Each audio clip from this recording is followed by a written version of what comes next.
Hello, magical ones. Welcome to the Fairy Witch vlog. And I'm the Fairy Witch, and tonight we are doing a special episode, little talk, all about one of my favorite poets of all time. And I've actually been preparing to do this video for a few weeks at least. It's probably been longer than that. And so we're going to talk about Sylvia Plath. And I hope you find this I hope you find this interesting. I basically just want to talk about her a little bit and talk about some of her poetry. And obviously, because of copyright, I won't be able to read you the entire poems, unfortunately.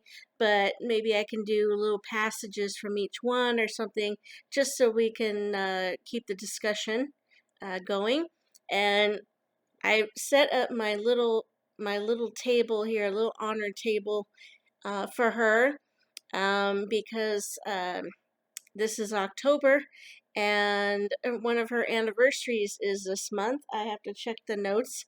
So I wanted to do this episode. And so I welcome you to this little special evening broadcast, if I want to call it that. And I hope you'll, sit back and maybe hear a little bit of poetry, and if you haven't been familiar with her work, maybe this will inspire you to go to the library or go to thrift books and order one and see what you think.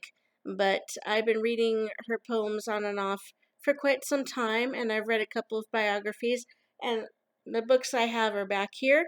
I will be bringing them forward to show you the covers in more detail, and we're going to discuss it. So I am going to get that started. So, as I was saying, Sylvia Plath's birthday is actually October 27th. So, we are in October still, and I wanted to do this little tribute video to her. And so, we're gonna kind of cover some of her poetry, and I'm gonna talk to you about a couple of the biographies behind me. We're also going to discuss Ted Hughes' book, and there's a lot that I want to cover. And so this video might be a little bit long. I will try to keep it as brief as I can, to the point that I can. But again, there's a lot of information. And if we're going to do this, I want to try to do it as thoroughly as I can. So just some basic background. She was born October 27th in Boston, Massachusetts in 1932. She had a younger brother named Warren. Her father was a professor of biology at Boston University, and he was internationally known as being an authority on bees. And so he was always being consulted, I guess, and writing about that. And he died, I believe, of an illness when Sylvia was 8 years old. And that seems to have been a major upheaval for her. That seems to have really kick-started a lot of problems for her. And she never really got over any of that. She never got over it. Her mother raised her, and her brother did the best she could. I believe her mother might have been a teacher or professor also at the university, or I may have the notes somewhere. Maybe Smith. Let's see, I should have written it down. Thought I wrote it down. There's just a lot of information, but it's well published and publicized. Yes, her mother was a teacher at Boston University. Okay. So obviously teaching and education was a big deal for her family. And so it seems to really influence a lot of what she did, what she wrote. And she was writing from when she was a child. I mean, young. And she was being published. She was actually getting her poetry noticed and published in different magazines. maybe newspapers or something, or periodicals. So she started out really young, and she started out getting recognition. And I think that definitely, motivated her. She wanted recognition. She wanted to be, independent. She wanted to make money, but she wanted to, you know, just get out there and say what she wanted to say and have that respect, for saying it. Um, like I said, I have some of her books, and we are going to get into that in a minute. But I was trying to give you a little bit of background. Um,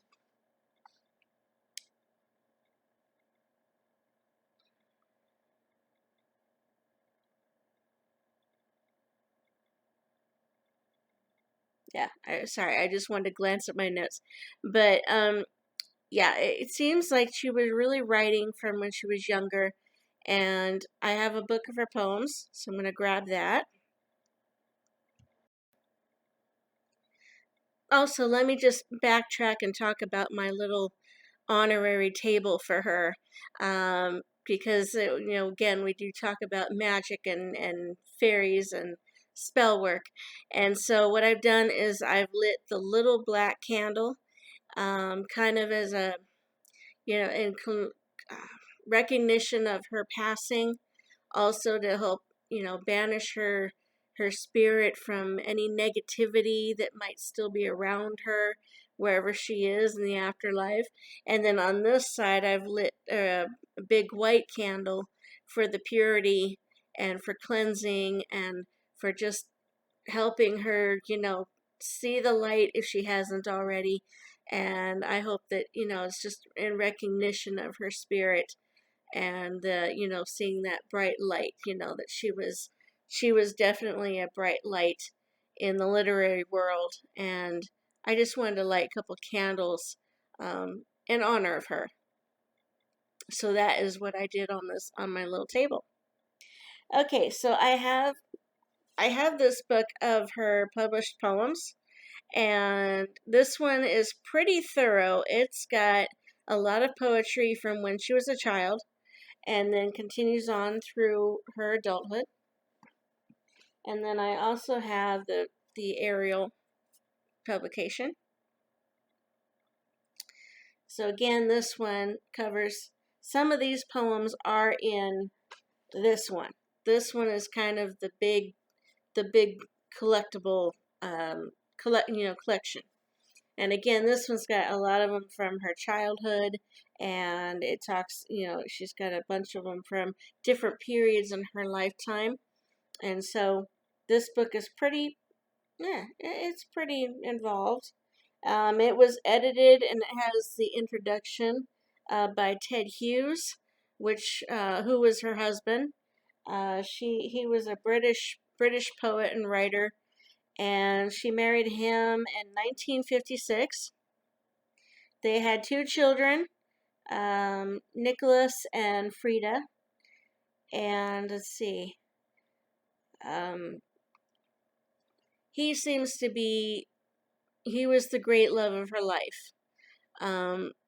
But again, things did not go well. They ended up separating after he had an affair. And Sylvia, she was very upset with him, obviously, and moved out, took the children, moved out. And I don't think she ever really got over that either. So, I mean, this is a compound of, her father dying at an early age. And she'd said that her mother wanted to spare her the anxiety and the stress of actually seeing him, um, before he was buried. And she resented that. I think that she resented that fact that her mother did that to her. And so she really just, it was like she never had closure. She never got a chance to say goodbye. She never got a chance to really say what she wanted to say. So she wrote it in a poem named Daddy, and that is probably one of her most famous poems. And it's emotional, it's hostile, um, it's kind of cerebral, but at the same time,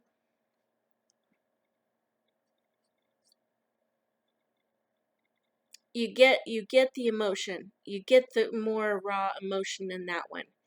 And it's almost like she blames him for leaving. She blames him for, not being there when he was alive because he was always working. And when he wasn't working at work, he was in his study, doing more work. And so she learned, I think, learned the ethics of working, of putting the time in. You want to achieve something, you better work hard at it, and you better do it every day. You better focus on it, really dedicate your energy to it.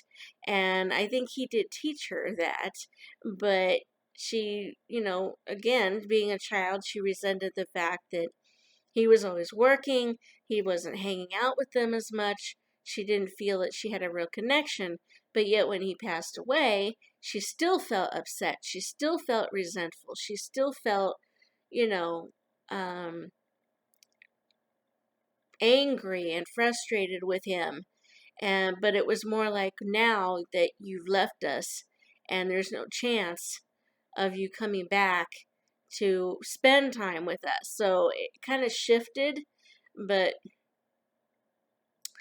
yeah, I mean, from what I've read from her journals and another biography, like I said, I'm going to bring these books up front and you're going to see them.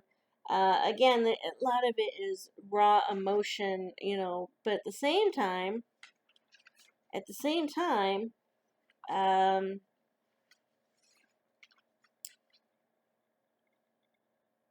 she's not off her nut, she's not crazy. It you get the emotion, but there's still that control there, and she kind of did that a lot. Her journals, I'm going to show you the book. In her journals, which I'm still reading, I have to admit, I haven't gotten through all of it, but a lot of it, her poetry is very much like the way she writes her diaries, these journals, these diaries. Um, she gets onto a point and she'll talk about it and she'll talk about it, and then it's like something switches and she's like, okay, she mentions something else, and sometimes she goes back to the original idea, and other times she just keeps going with the new idea, whatever else she want to talk about. It but her poetry kind of does the same thing, except it's still long-winded. Her journal entries, some of them are so long, they're like 2 or 3 pages long, and that's just typed. You can imagine what it was like when she freehanded it, free wrote it. Um, but yeah, she's uh, she seemed to be a person who had drive. She was driven. She wanted to write. She wanted to have a career. She went to college. She, did what she could. If she, could get financial aid, she did all she could to get it so she could go to that college. She wanted to learn. She wanted to write. She wanted to get better. She wanted recognition. And, it wasn't just a pat on the back either. She wanted to be published. She wanted to make money. She wanted to talk and speak and get her mind, get her thoughts out there. And, other girls of her age, like she mentions that, a lot of times they would go to college or university with the idea that they were going to meet their future husband, who was going to be a successful person in an industry, and they'd marry, this guy and have a life, and be taken care of. Well, the thing is with Sylvia Plath is that part of her wanted that too, but a lot of times in the journals and the diaries, she would, you definitely would hear the obstinate side of it and be like, well, I am not that's not for me. I'm not cut out for that kind of thing. I'm going to write and I want to do this and I'm going to do that. But then in another entry, she'd be dating somebody, and it was like, she's analyzing him, she's studying him, she's, you know, picking at what she didn't like. But at the same time, I don't think she ever felt really comfortable with any of the men either. You know, some of them were friends and it might cross a line at some point. Other ones, she would just be, she would write to them, they would write to her, and it might build up a friendship or relationship from that. But it never, I don't think she ever really found her true love until she heard about Ted Hughes. Now, he'd already been published and he was already getting recognition, and he was going to the university, I think, as well.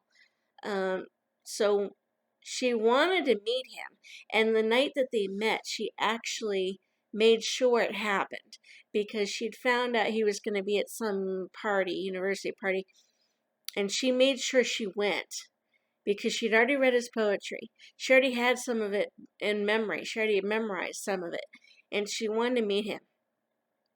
And so when she did get a hold of him, actually met him at the party, their meeting was rather odd because he seemed, Ted Hughes gives me the impression from the little bit that I've read about him, he gives me the impression that he was more, he was British, he was at the, I think he was a little bit older than her. He comes across to me as being, more self-centered to a point. And, he knew what he wanted, but yet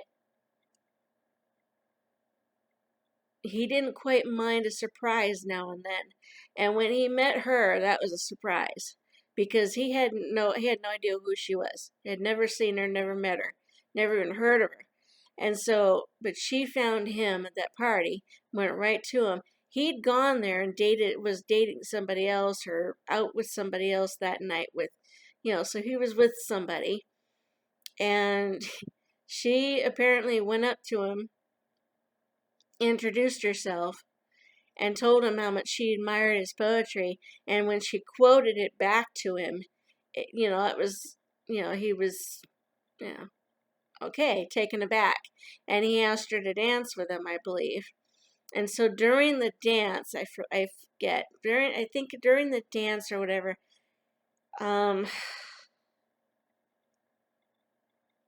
there was something about her ear. I think he was playing with her, you know. He came across a bit of a playboy from what I read, and he didn't, he did this weird thing where I think he like took her earring off. Just they're in the middle of the dance, and all of a sudden he just takes her earring off. Didn't hurt her, but he obviously he startled her, but he didn't hurt her. But he took the earring off and said something about he was going to keep it, and I think he was going to walk away at that point. And she surprised him because it ticked her off, I think, a little bit. But at the same time, she was going to prove to him, you don't just walk away from me. And she actually, I think, ended up holding on to him, or maybe she pulled him back to her, I forget which, and she bit him on the cheek. uh, and he was so taken aback, he was stunned, and couldn't believe it. And and I think she was going to walk away at that point, and that got his attention. And after that, that's when he started to, talk to her. I don't know if they stayed. I don't know if they continued to hang out during that night at the party or what. I can't remember. Um, but yeah, very odd meeting. For two brainy people, artistic brainy people. But yeah, it was strange. But that set it up. That started a relationship. Very weird. But yeah, he was the love of her life. And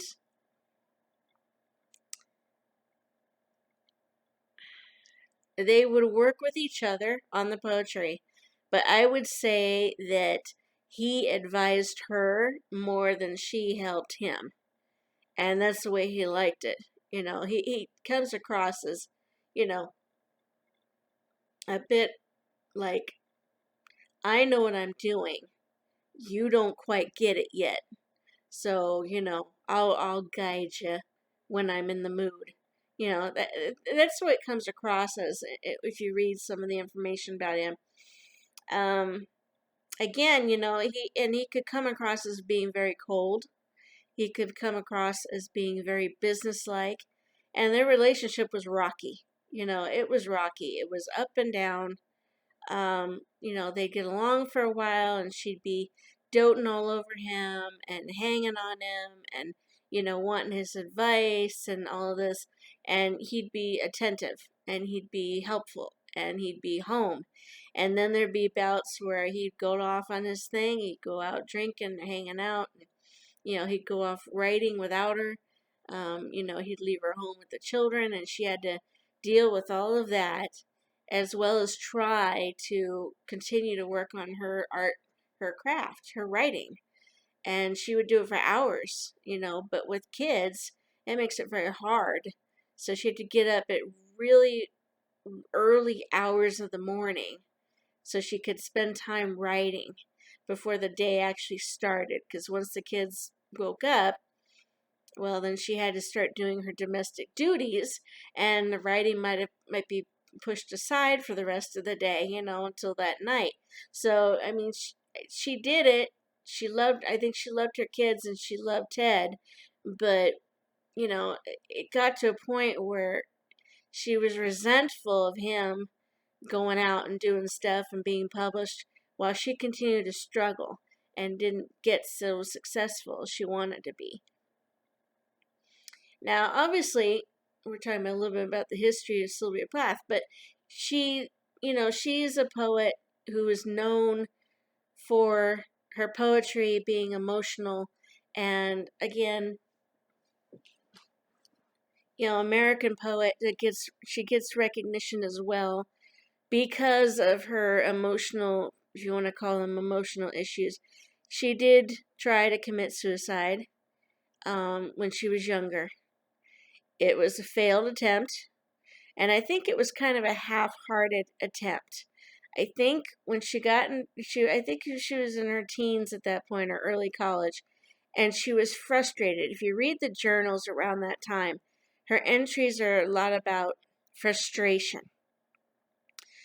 She's writing all this and submitting all these things to magazines and periodicals, and maybe one out of 10 or 15 or 20 might get accepted, and she wouldn't make much. They wouldn't pay her much, but she'd get published.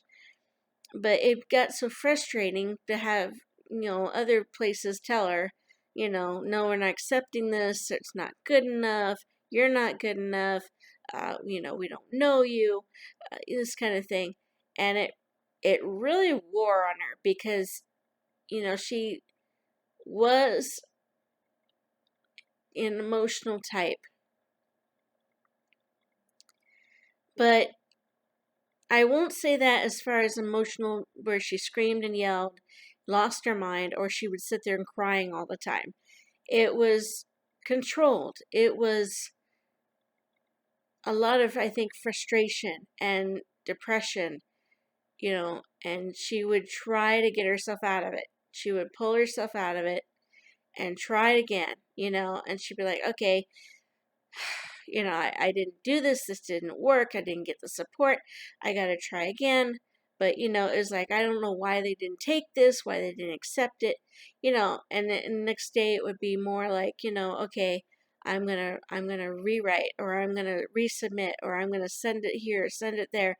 And she would get driven again and do it, and it would be like when she was really in that mode, it was like a speeding car, she just went for it. But then she'd hit a speed bump, and a lot of times it would send her sprawling back. And so you get a lot of that sense in her journals. And again, the poetry, like I say, the poetry, she writes the poetry like she writes her journals. They're very similar. They're very alike in style, And so I know I said I would cover some of the poetry. So I wanted to mention a couple of them. So what I did is I read a poem. I'm going to mention it to you. I'll tell you what page it is in this book. But you can look it up online if you're unable to get a copy. And I'm going to tell you my impression. And I tried to write down some notes. I'm going to tell you my impression of the poem. What did I get out of it? What did I think she said? And then some of these poems I did look up online to other sources, and I'll tell you what they said. And, just to compare notes, just to see what you think. And again, these are just my thoughts. If you've read these poems, you may get a totally different idea out of it. That's fine. That's good. That's okay. I'm just telling you what I think. I tell you what I got out of it. So, first is first. First one I mentioned was the candles. And candles is on page 148 in this big collection book. So 148. 148. Where'd it go?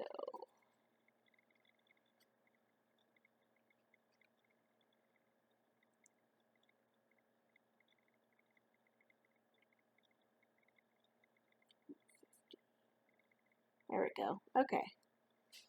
All right. So I have candles. All right.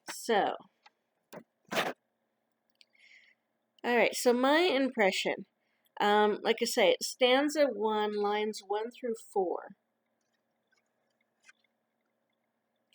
Okay, so I'm quoting from this one. It says, Candles is the poem. There are the last romantics, these candles. Upside down hearts of light, tipping wax fingers. And the fingers, taken in by their own halos, grown milky, almost clear, like the bodies of saints. So, to me, this whole poem talks about family, talks about remembrances.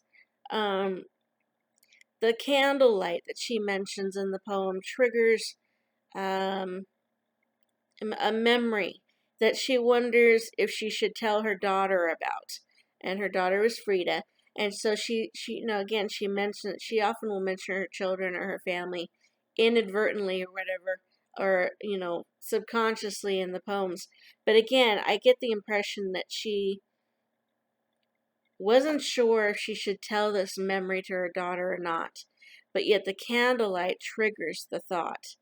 And so according to allpoetry.com, then that was kind of the website I was going to, their impression says kind of the same thing, except they say the candles represent post World War II, and it's the shift to the rational thinking, getting away from romantic notions.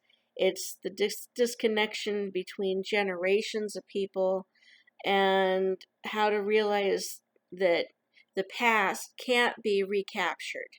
You can't do it again, kind of thing. That was their impression. So I thought, okay, I can see that. Once I read that, I was like, yeah, I see that idea. But But again, mine was about the family and the emotions. I say the imagery that is described is the romantic way of describing, the wax burning and dripping, but that represents the memory of being melted away, but it's still precious as a pearl. So I like the first stanza, which I just read to you, but because I can see it, I can envision that. And again, it's about memory. It's about, precious thoughts, precious things to hang on to. But again, what do you want to share, and what do you want to keep to yourself? That was my idea. So again, that was candles. The next one we're going to talk about is on page 125 in the same book. Let's see, this one is, oops, where did it go? 125. Oops. The Manor Garden is the name of it.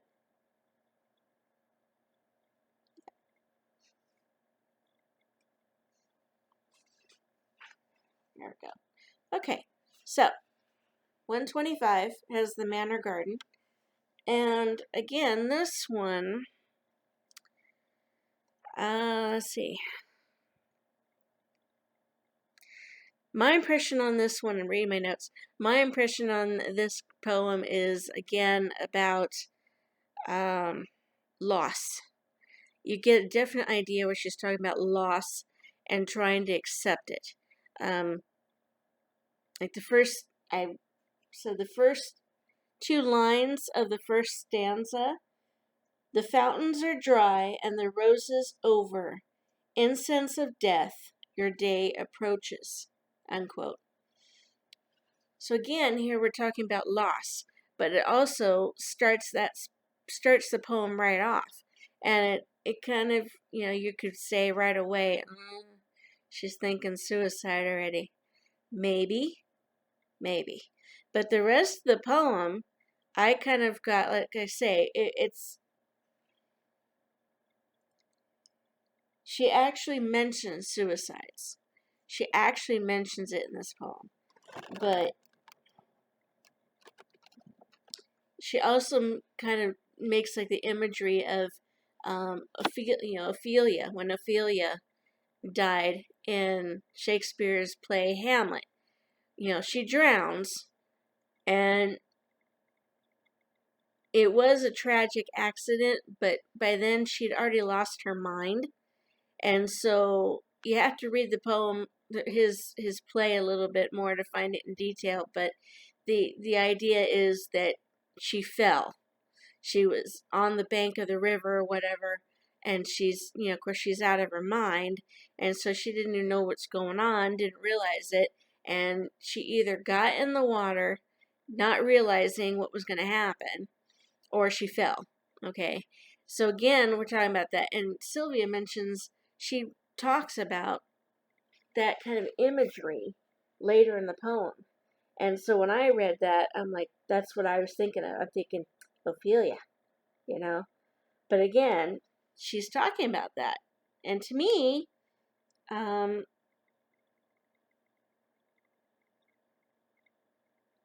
she's talking about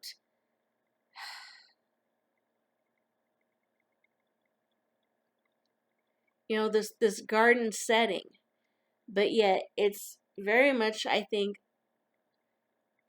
a homage, or she's nodding towards Ophelia.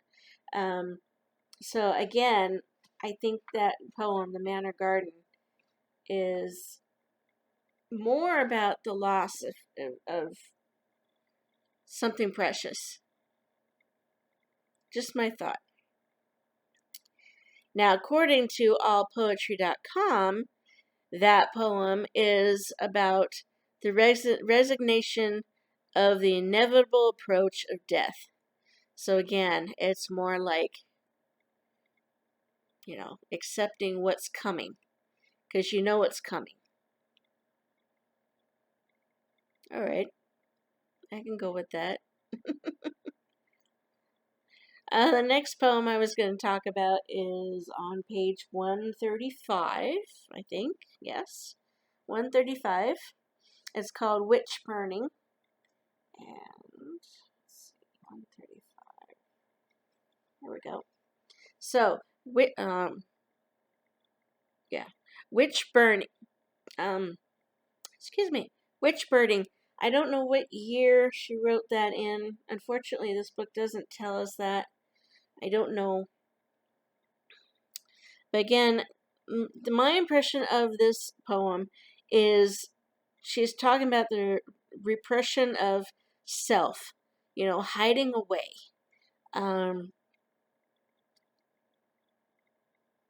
It's like there's an empty replica of herself being shown. That's what I wrote. Those are my notes from that. Stanza 2, line 3, talks about where she can't free herself to be herself or to be on her own path. It's again, there is that frustration. She's afraid to, maybe not afraid, but she wants to express herself. She wants to get out there, and yet she's being held back, or she's being told, it's not good enough. This kind of thing. It's repressing her thoughts, her vision, her artistic thought, and it's frustration. She gets frustrated, she gets depressed. So again, that was stanza 1, line 2. Let's see, stanza 1. A thicket of shadows is a poor coat, unquote. A thicket of shadows is a poor coat. She goes on to say, I inhabit the wax image of myself, a doll's body. So, again, I think that the doll reference is talking about her being either contained in something that isn't real, so she's not revealing her true self. She's not being herself because of, what she's trying to live up to or whatever, or maybe what other people expect her to do. It's just, again, I got the idea that it's being held down. You're being pushed in and you got to keep it to yourself, this kind of thing. And I mean, that's hard to do, and so I think that's what she was talking about. Now, according to allpoetry.com, that source says it's kind of a similar analysis that the speaker is a victim or persecution with the Cold War era ideas. The poem is written in a restrained manner. So again, we both agreed that it's more about restraint and being hidden and being a fake version of yourself, kind of. So, yeah. So that was those two sources. Now, or those poems. Now the next one.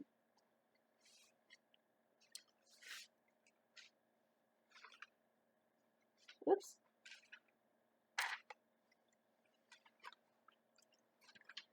The next one is on page 333, and it's The Princess and the Goblins.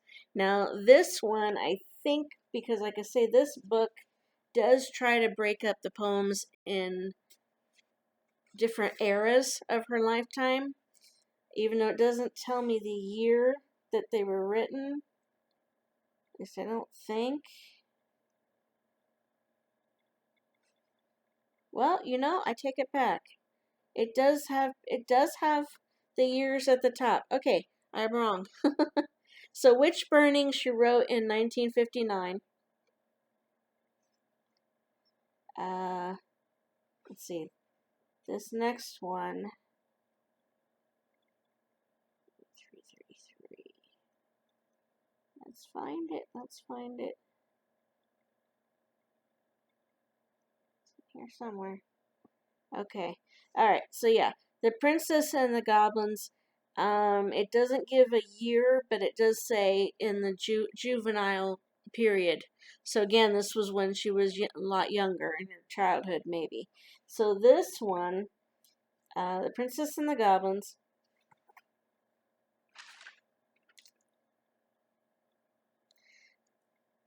My impression of it when I read it was like Sleeping Beauty all over again.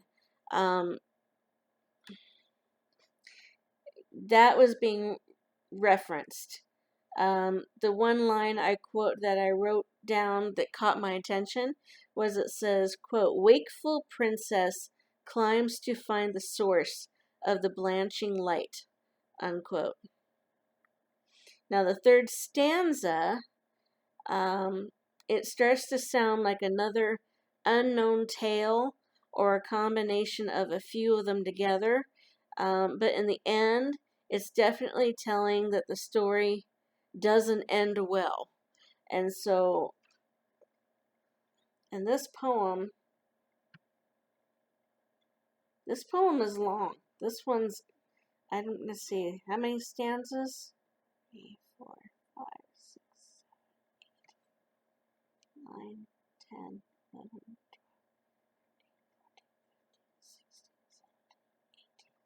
19, 20, 21, 22, 23, 24. Okay, so 24 stanzas for that one poem. And most of them are 4 lines. There are some that are 3 lines long. But 24 stanzas for a poem is pretty good. But again, it's long. And so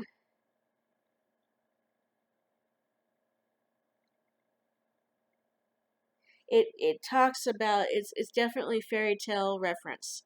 And again, we're faced with this whole idea of sadness, wanting to escape something, trying to come to terms, coping with something that might be unpleasant. Um, she mentions the spindle, which is mentioned in Sleeping Beauty. Um,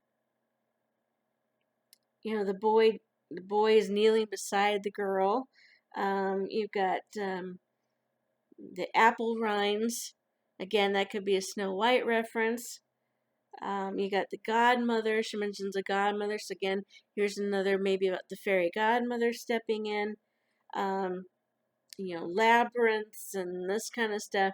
So, I mean, she definitely had an imagination way back then. But again, I think that it's still talking about her childhood upsets and that kind of thing. That's what I got from it. That's what I take from it. So, like I say, the last stanza of that poem,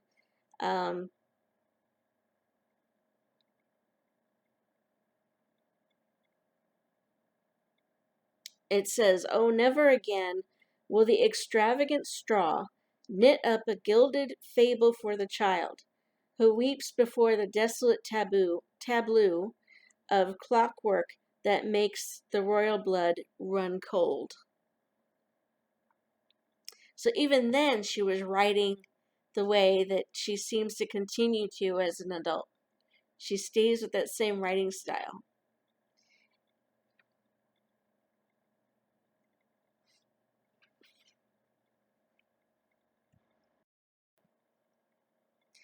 So the next poem I want to mention is, I think, one of her more poignant ones as well. And because it's got that one stanza, and I'll mention in a minute.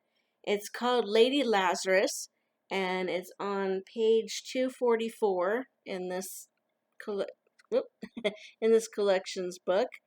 And I mention it because this poem is written in like 3 lines on each stanza, and they're brief. For once, this is a poem where the lines are actually shorter. It's more like she wanted to make the point, she wanted to make it fast, and she wanted it so that, like an exclamation point. You're going to see it, it's on there, here's your attention, move, let's go. Again, it's like that speeding car kind of thing. But the one stanza is, I think it's been quoted in maybe movies, or maybe somebody else has used it in a music lyric. It seems to me I've heard this quoted elsewhere, but it's her words. And in this poem, the one stanza says, quote, "Dying is an art. Like everything else, I do it exceptionally well," unquote. And like I say, I've heard that being used in a movie somewhere, or it's a movie lyric. Can't remember which one. Maybe you guys know. I can't remember where I heard it, but I know it's been quoted. In the next stanza, she goes on and says, that she does it.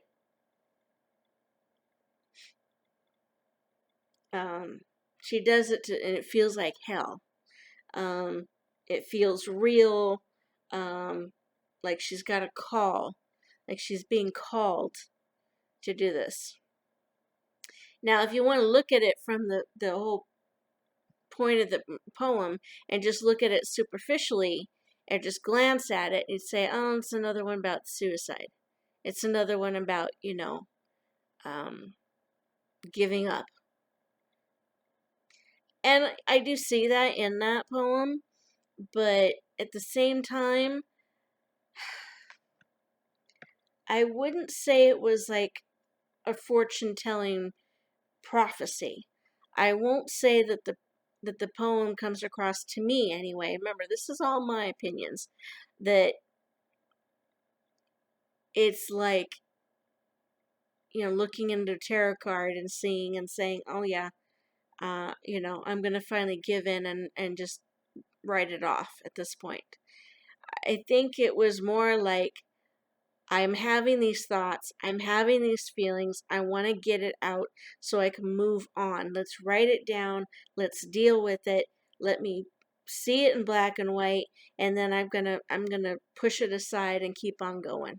It's like a, not an exorcism, that's not the word I'm thinking of, but like getting it out so I can deal with something else, so yeah, I mean, that's kind of what I took from that poem. Now, in that one, I didn't look anything up. I'm just giving you my opinion. But again, like I say, that stanza I think is known because it's been used elsewhere. But if you just take that stanza out of context of the poem, you're missing some of it. You're missing some of the other meaning behind it.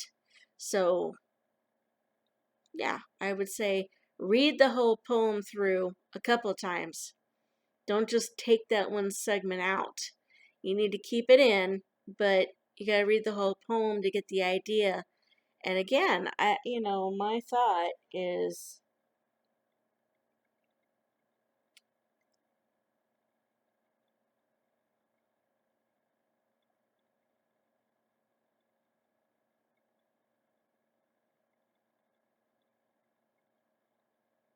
she's trying to exercise it out. She's trying to exercise those thoughts out. And she's an artistic type. You can't be happy all the time. I can tell you that. I feel such an affiliation with Sylvia Plath. I really do. And I didn't used to, at least not when I was really young. But I would say once I got into high school, yeah, the reality of life hit me hard in a lot of different ways. I spent most of my end of my junior high years and my 4 years of high school in funeral parlors, cemeteries, retirement homes and hospitals and doctor's offices, mainly because I lost most of my family, my mother's side of family especially, lost most of them, and then some of my father's side within those years, within those 6, 7 years. We lost a lot of people. Um, Illnesses, cancer, tumors, um, smoking, alcoholism, you know, all of that was covered. And so that hit me, and so I think I did start reading Sylvia Plath back then, but I didn't read her all the time. I wasn't dedicated. I didn't carry her book everywhere I went. I didn't, do hard and heavy studying of her. I would read some poems now and then, you know.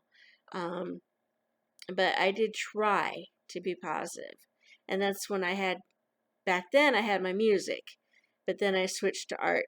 And so I had my art, and it comes out in my art.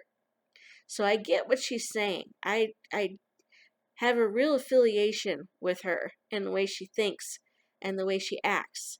But again, when I write poetry, I don't write her style. I really don't. Um, like I say, hers is long-winded. It's kind of cerebral, and it's you know thought through. It doesn't rhyme most of the time either. It's more like an essay. Some of them are a little more like haikus, but longer, you know. Um, I like mine to rhyme. I like to write rhyming poetry, and I like haikus now and then. And I use a haiku same way she used this Lady Lazarus one. You write short, you to the point. It's Here's my emotion, here's my thought. It's down there. I've gotten it out. Let's move on, you know. Again, I feel a real connection to her and the way she writes. That's just the way I kind of think the same way. So I won't cover the poems that are in this book, because a lot of these are in that collection that I was just showing you. So again, this is a good one. Like, so this was published, let's see, she originally wrote this one. Let's see if I can find it. I might have written it down. Let's see.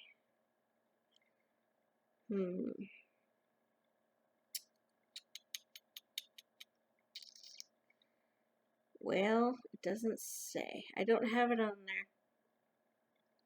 Okay, I don't have it on here, unfortunately. But it says, but according to my notes, in 1960 was the first book of her poems were published in 1960. And again, she passed away. She died February 11th, 1963. So, yeah. So at least she was able to see some of her work yet actually published in a book form. And here's a back cover photograph of her. That's a famous one. They often show that one on the books and the websites. So this is the book. Like I say, I'm still reading this. This is her journals that her husband, former husband, Ted Hughes, he went ahead and have them all published. Apparently, he chose which journals were going to be published and which weren't. So even though this is a pretty good size, it's not every book, it's not every journal, it's not every entry. Apparently, he went through and edited and took out what he didn't think was either going to work, or maybe there was something in there he didn't want other people to read. Yeah.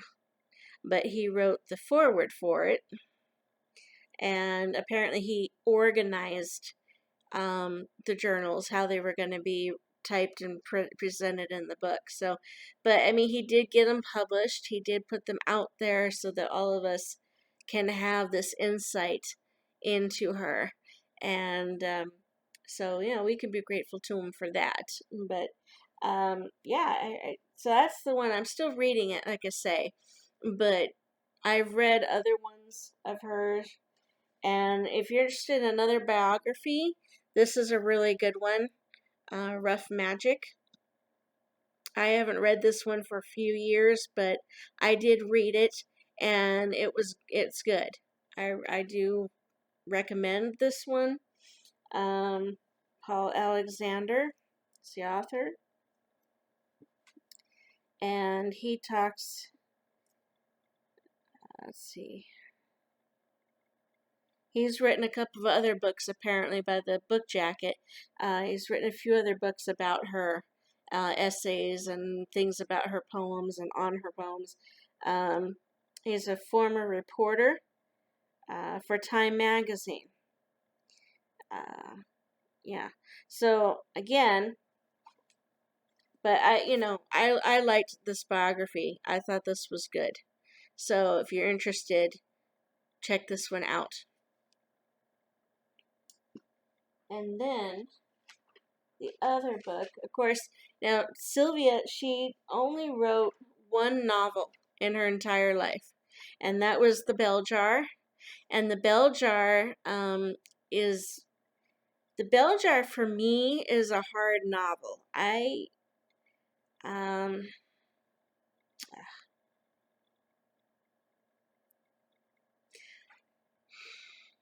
it's about mental illness. It's about this woman who just isn't coping, and so she's put into this hospital. And of course, Plath was actually hospitalized a couple of times. They did electric shock on her, and she mentions that in the novel.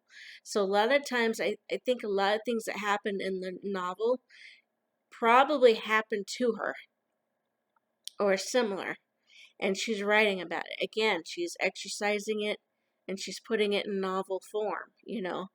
And I can't see, when did they publish that?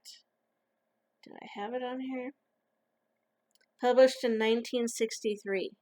So the year she died, it was published under a pseudonym. And the pseudonym she wrote under was Victoria Lucas, I think. I'm trying to read my writing. I think it's Victoria Lucas. And it didn't change until later, in later editions, that they finally put her real name on the novel.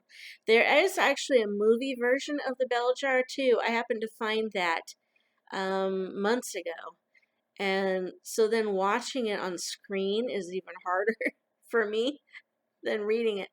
And again, it's just it's like raw emotion of not being able to cope with life. This woman she's angry, she's depressed, she's scared, she's been repressed for so long that she just wants to break free, but it's coming out as irrational. It comes out as dangerous. It's coming out as detrimental, and her mother doesn't know what to do to cope with her.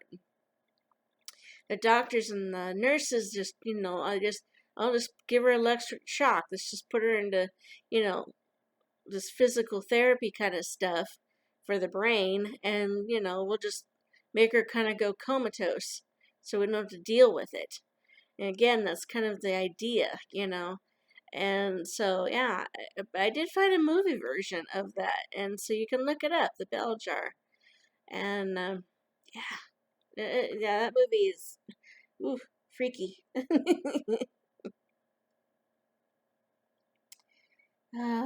Okay. So, I'm trying to remember. Also, too, there is a more modern version about Sylvia Plath and her relationship with Ted Hughes. It's simply just called Sylvia, and Gwyneth Paltrow plays Plath, and Daniel Craig plays Hughes. And that movie, from what I've been reading, is close to being accurate. You definitely get more of their relationship. You definitely get more of, her writing.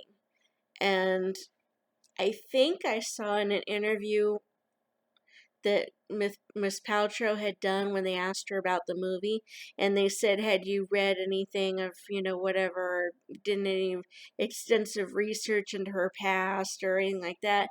And she said, "No, I didn't feel I needed to. I just read her poems, and I learned what I needed from that, from them." And I'm pretty sure it's what she said. It's been a while since I saw that interview, but anyway, the movie is good. I mean, it does give you an idea more about their romance and the ups and downs, and when he cheated on her, it really it that she was so angry and so frustrated, and it they don't they still portray him as being kind of cold, not really loving her. Or, you figure, well, how could he act like that? How could he do that to her? How could he cheat on her? How could he just leave her? She's got two kids that are really young, and he just leaves her for the new girl, new lady, and this kind of thing. And they do kind of portray him as being cold and heartless, and I think at some point he was like that. And so, of course, the controversy, for us Americans, we often take Sylvia, Miss Plath's side over his without knowing both sides of the story. And so it's better if you can read both. You know, Here, he is no longer, I believe that he did pass away. And so, you need to read some biographies about him and their relationship and how get more in depth before we can just sit there and go, oh, he didn't care. Now, the thing is, though, before he passed away, he did finally publish a book of poetry, and it's for her. It's about her. And I have a copy of it.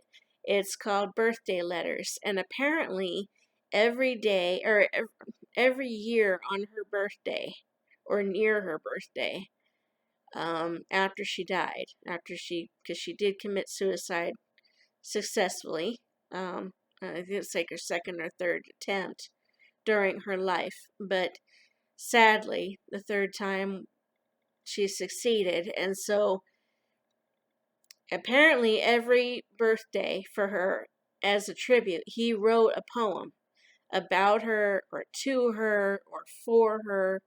And so this book is all those poems put together.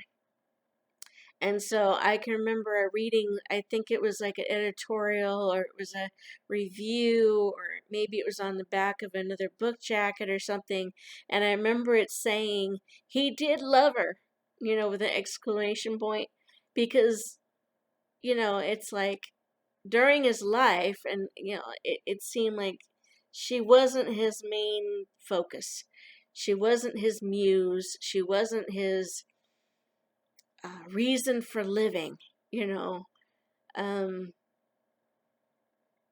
but yet, when you read these poems, like I say, I do have a copy, and I have read them. And there are some where you can hear the frustration. He's frustrated with her. He's frustrated with the way she acts and the way she thinks, and, this kind of stuff, and her mood swings. And then other ones are more like, confusion. Like he can't figure her out. He doesn't know how to deal with her, but yet he does care about her.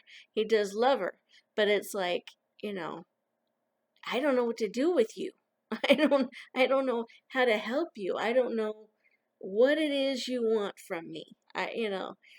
All these different impressions. So these poems do give you an idea from his side view of what he was dealing with with her. And yeah, the relationship was weird, and it was, full of turmoil at times. And other times they were like partners. They did really well. They would bounce ideas off each other, and they're working, and they were writing, and they were, feeling in a better mood, and they'd go on a holiday, and things would be fine, the kids would be happy, and so it's like life, for all of us. Things go up and down. Nothing's perfect, nothing's great, nothing's tragic all the time. At least I hope not. And it's just up and down, up and down. And so again, they had the same thing. So yeah. So, but his poems, his book of poems. Again, I do have a copy. I'll grab that. So this is his book of poems, the birthday letters. And again, like I say, I would recommend that if you're a fan of Sylvia Plath, that you should read this as well. Get his side of it, And it does give you more insight about her too, because again, he's talking about her different moods and her emotions, and how she'd be ambitious and driven, and then she'd be upset when things didn't work out. She'd be upset with him, and he would talk about, his indecision, and, his need to, I'm giving you all I can give you. What else do you want from me? Kind of thing. And yeah, I mean, it's a complex relationship, both of them. And you have to sit there and kind of go, what was she seeing in him? And what did he see in her? Yeah. So, yeah, I would recommend reading that book too. And that way you get both sides of the idea or the relationship, and it helps you understand her a little bit.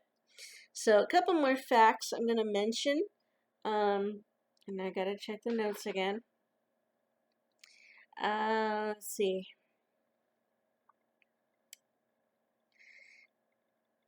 Remember how I mentioned when she was a kid she was already writing and being published?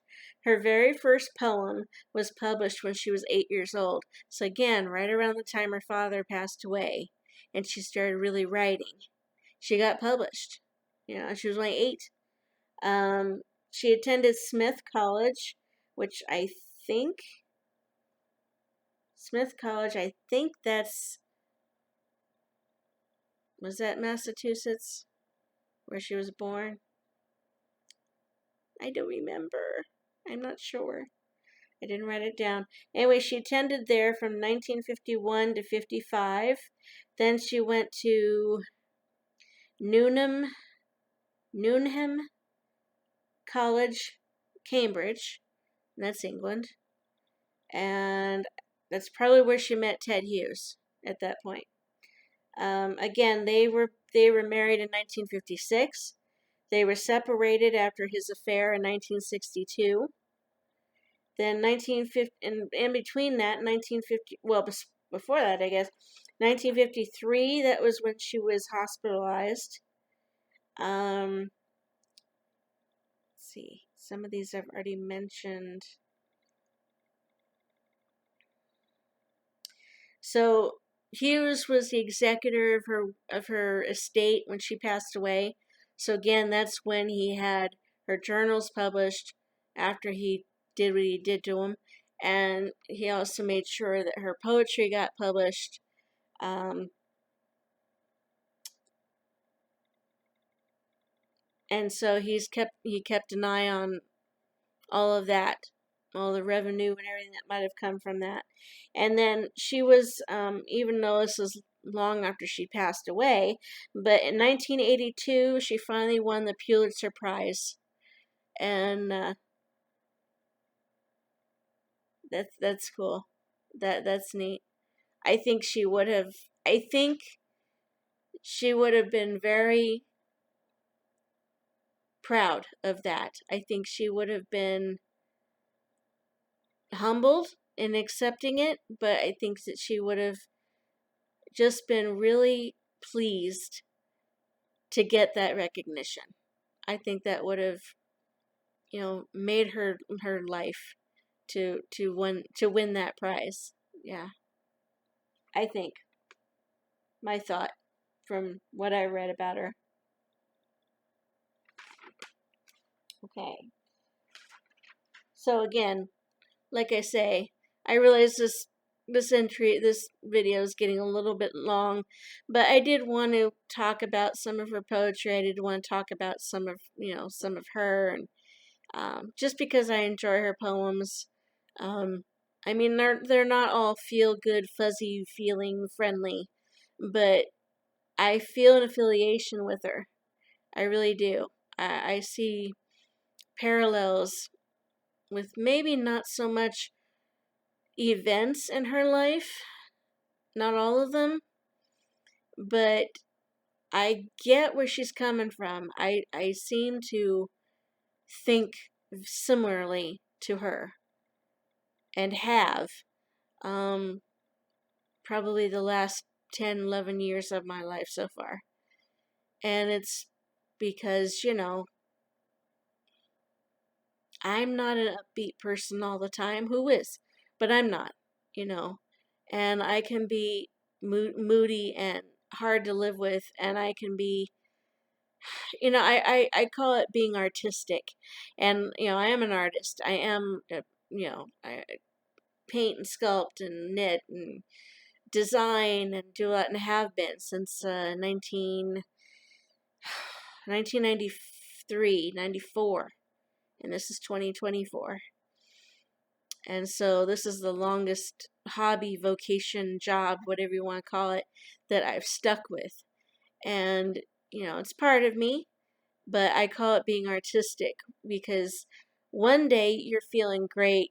You're like, okay, I've got all these ideas and creativity is flowing. I've got my supplies and I'm working and I'm doing it and I'm getting it done and it looks great. It's going to be good.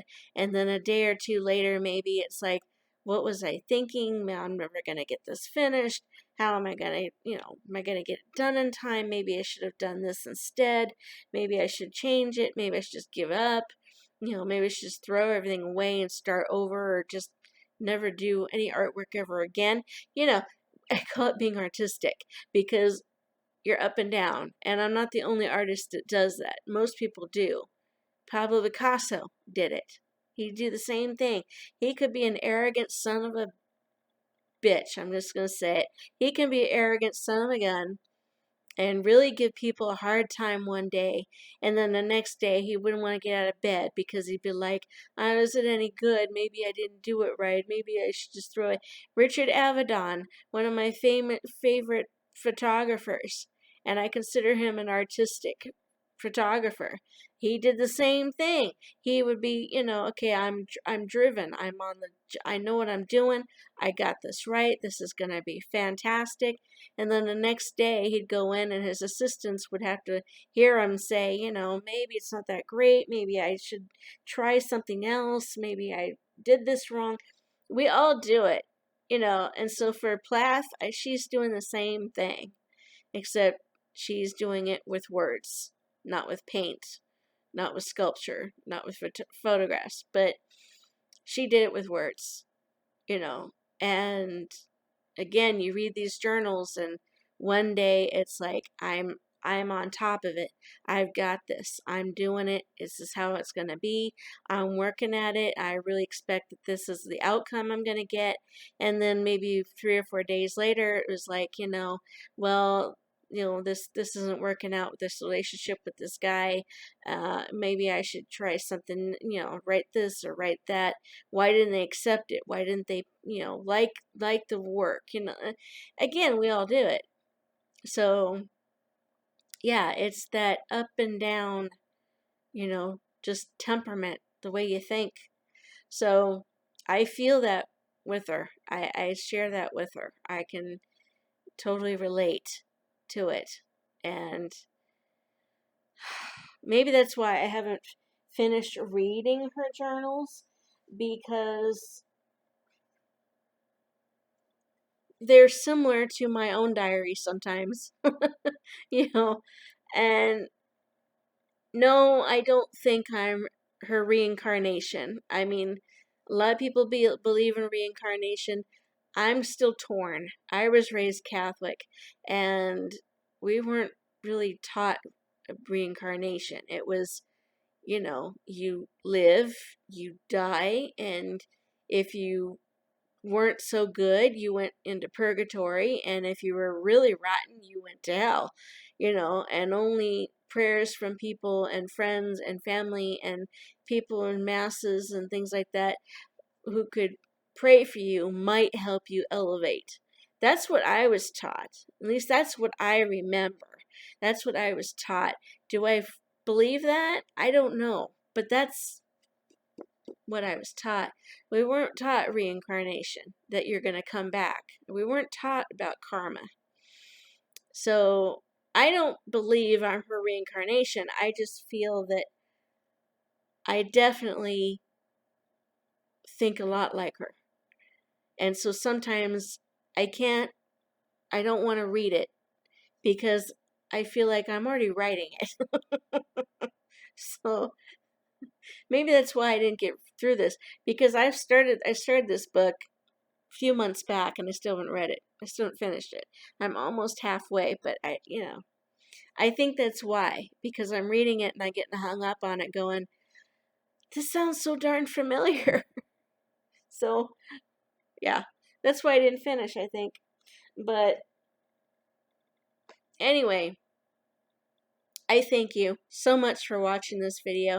I hope that you found it interesting, that it kind of, if you haven't read her poetry, maybe this will get you going to pick up one of her poems, or you can read them online, buy a book, or borrow from the library, but check it out, check it out, and check out Ted Hughes' birthday letters as well, so you get the other side. And like I say, there's probably more biographies out there about her. This is the only one that I've got and read so far, but I would be interested in checking out some others. This one I felt was good. This one I felt was, from what I know of her, this was accurate. Just my thoughts, just my opinions. Anyway, so thank you so much thank you so much for tuning into this. And again, like I say, please subscribe to my channel. You never know what you're going to get, and I want to keep it that way. I want to keep you guessing. Granted, there always will be a focus on fairies and fairyology and fairycraft magic and witchcraft magic. But I try to incorporate that in pretty much every episode, or everything I can. So there's, baking episodes, and there's this talk, and there's going to be seasonal. So I've already done some Halloween ones. I've done some vlog episodes. There's more coming. There's actually going to be a couple more published. There will be baking episodes. Depending on what's going on, I plan on doing some Christmas ones in December. So again, please subscribe to the channel. If you like the video or any of them on the channel, that is so great. Just give me the thumbs up. I'd appreciate to know. Again, I need recognition too. I'd like to know that at least, I realize they're not super professionally done. And again, I'm sorry, but it's just, I have no income. I have no way to buy equipment. I can't even afford the special editing programs for the computer to soup them up, to make them grander and bigger. I wish I could, but I just not able to do that. I'm working with what I've got, and I'm very limited. So, but I'm doing the best I can. So if you liked it, you found it interesting, please let me know. I'd appreciate it. And if there's a poem of yours that Sylvia Plath wrote that you like, or that you think that I should look at, let me know. If I get enough people that want to talk about more, I'll be glad to do another episode, and we can, chat about it. So feel free, let me know if there's a poem you liked from her. We can compare notes. But in the meantime, Again, I thank you so much for watching this. I hope you'll have a fairy day. Please check back with our more videos coming. And again, you know, I appreciate you and appreciate you taking the time to sit here with me and to kind of just have some little poetry appreciation.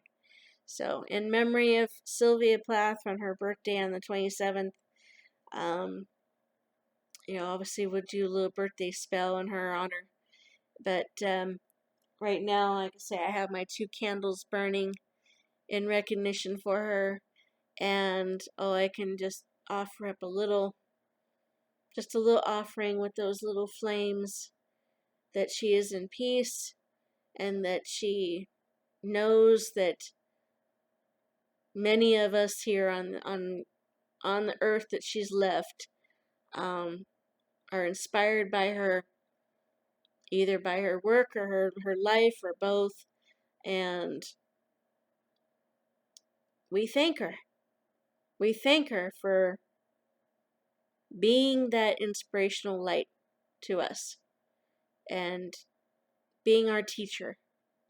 She can teach us something from her poetry. So I offer that up to her today. So thank you so much for tuning in, and we hope to see you in the next video.